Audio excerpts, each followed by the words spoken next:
Guerreiros em Debate. Que o pessoal está pedindo a gente aqui para falar sobre a dívida do Cruzeiro.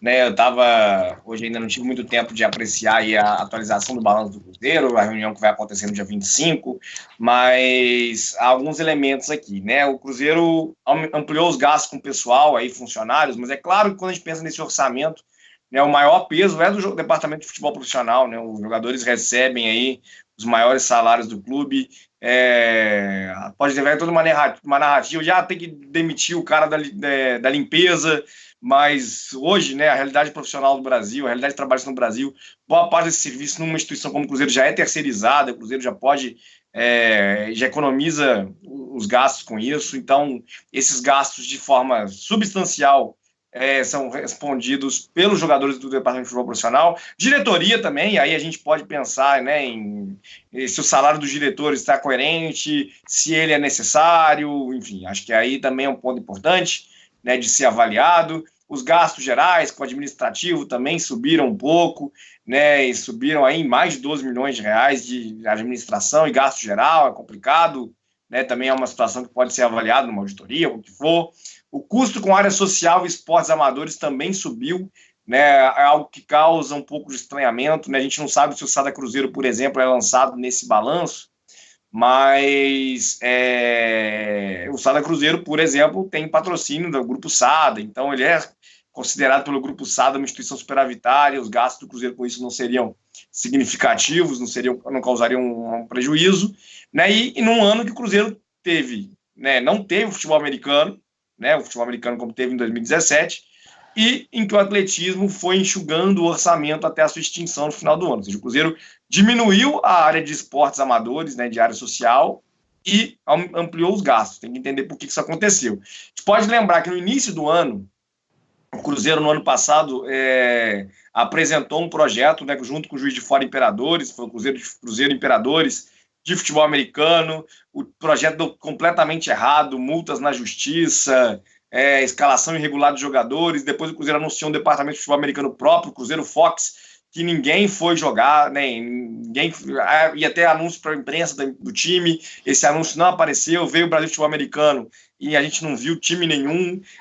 Um dos jogadores que era mais destacado naquela equipe, né, que seria um dos destaques, o Lenin, quarterback, que jogou no João Pessoa Espectros, processa o Cruzeiro hoje por causa desse momento, né, então está disponível aí, né, consulta judiciária. Um dia eu estava curioso pesquisando a respeito disso e encontrei essa informação. Então, um jogador que não vestiu a camisa do Cruzeiro, né, num projeto que foi muito mal explicado. O Cruzeiro lançou um Instituto 5 Estrelas para gerenciar o futebol americano e não foi para frente. Né, eu sou um grande defensor entusiasta dos esportes amadores e especializados no Cruzeiro. O Cruzeiro é um clube de esportes, e isso é muito ruim quando é mal administrado, porque cria aquele discurso de tá vendo, né? O Cruzeiro tem que pensar só no futebol, porque o resto dá prejuízo. Não dá prejuízo. Né? Uma instituição como o Minas Tênis Clube é superavitária, o Pinheiros é superavitária, tem muita gente que faz esporte amador no país ganhando dinheiro com o esporte amador. Né? Imagina com uma torcida de 10 milhões de pessoas para apoiar, para comprar camisa, para estar no ginásio. Então, é administração, né? É competência. Mas o ginásio tem 2.000 pessoas, o salário do jogador, a maior parte dos clubes vive disso com balanço, com política de isenção fiscal, com contribuição de imposto de renda, de impostos, né, variados, que podem ser descontados em projetos sociais montados. A gente vive um momento de retrocesso nisso, é verdade, né?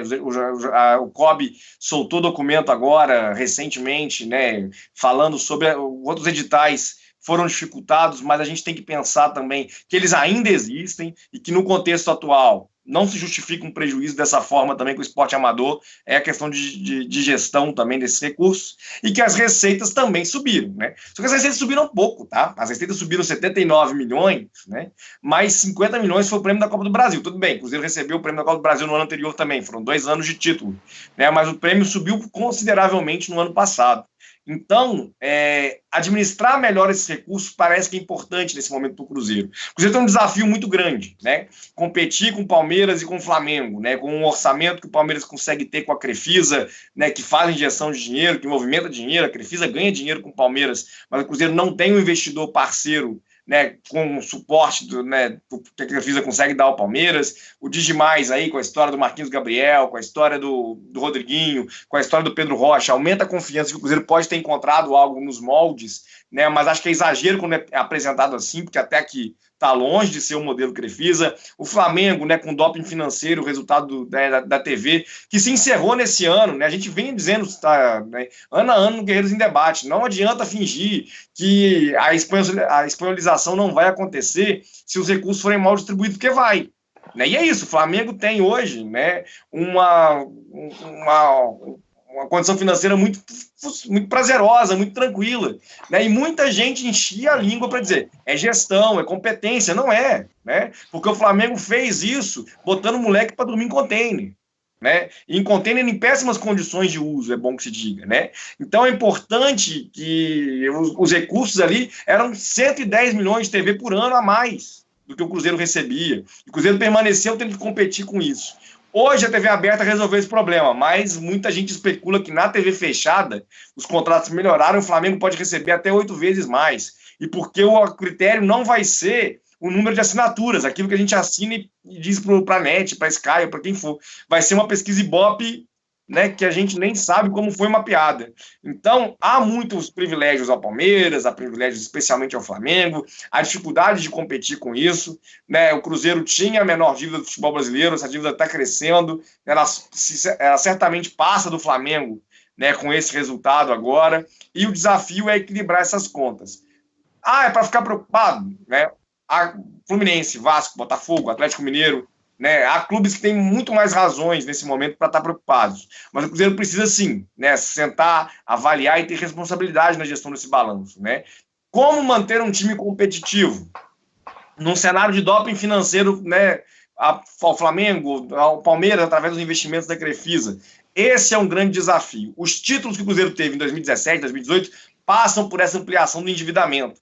Grandes empresas devem, é natural que se deva, mas administrar a dívida é importante. Né? O Cruzeiro cada vez mais deve um valor maior em relação àquilo que arrecada no ano. Isso é complicado, né? Isso é prejudicial. O Cruzeiro deve mais, inclusive, agora do que ele arrecada num único ano. Se o Cruzeiro quiser fechar o departamento de futebol e pagar com todas as receitas permanecendo o que ele está devendo, não consegue fazer em um ano.